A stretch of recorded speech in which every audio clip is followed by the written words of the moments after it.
Salut à toi étranger, bienvenue dans la petite ville de Houghton, ou devrais-je dire Houghton City. La suite de la critique va se passer ici, suivez-moi.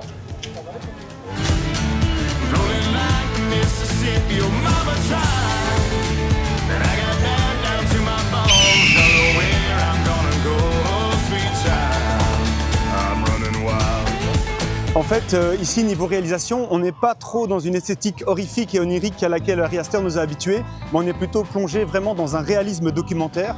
Il y a quelques plans gore qui nous rappellent bien sûr sa patte particulière, mais l'horreur surgit ici plutôt du quotidien et de la banalité dans cet Eddington.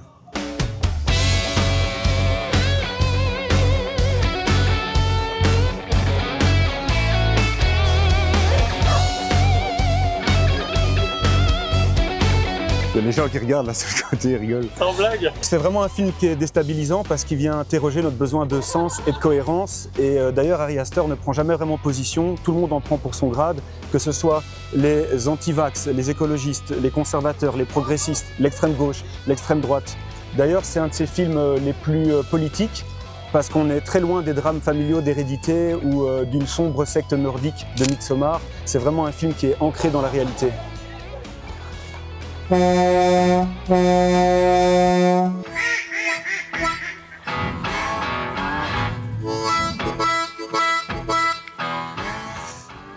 d'ailleurs, ce film interroge vraiment notre rapport aux réseaux sociaux et comment on veut exister en publiant, en exprimant notre vérité et vraiment se donner une importance sur les réseaux. D'ailleurs, abonnez-vous et mettez la cloche.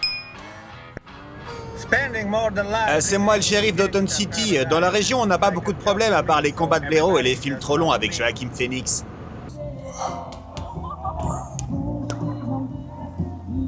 Et d'ailleurs, je dirais que l'intrigue, c'est un peu la grosse faiblesse de ce film parce qu'il y a beaucoup trop de personnages et certains sont un peu anecdotiques.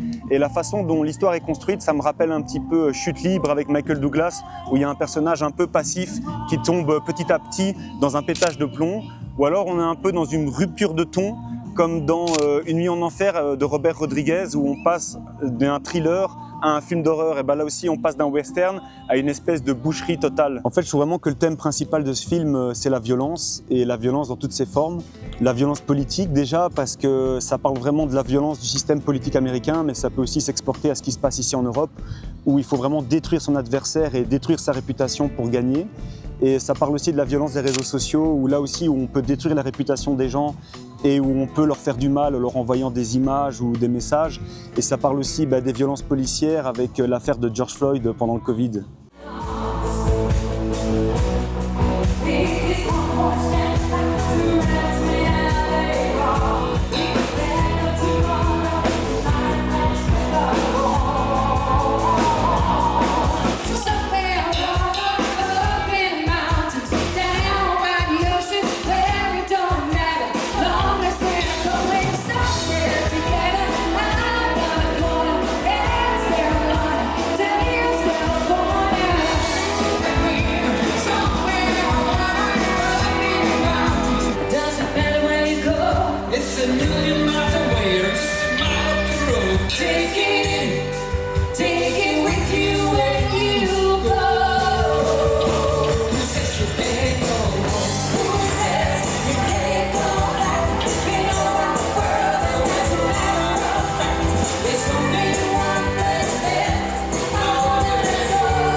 Thank you very much.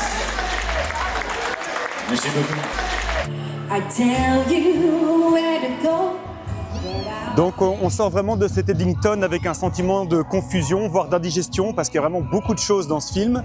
Mais c'est un peu le sentiment que j'ai eu pendant le Covid, en regardant les infos. Il y avait tellement de choses absurdes qui se passaient. Les pénuries de papier toilette, Donald Trump qui conseillait de boire de l'eau de Javel. Enfin, on était vraiment dans quelque chose d'assez absurde et anxiogène. Et j'ai eu le même sentiment en sortant d'Eddington. Et donc je vous conseille d'aller le voir pour faire votre propre opinion. Et c'est sûr, c'est un film qui va diviser parce qu'il est vraiment particulier. Et sur ce, c'est la fin de cette petite critique sur le grill. Et on se voit bientôt pour une nouvelle critique. Hi-ha!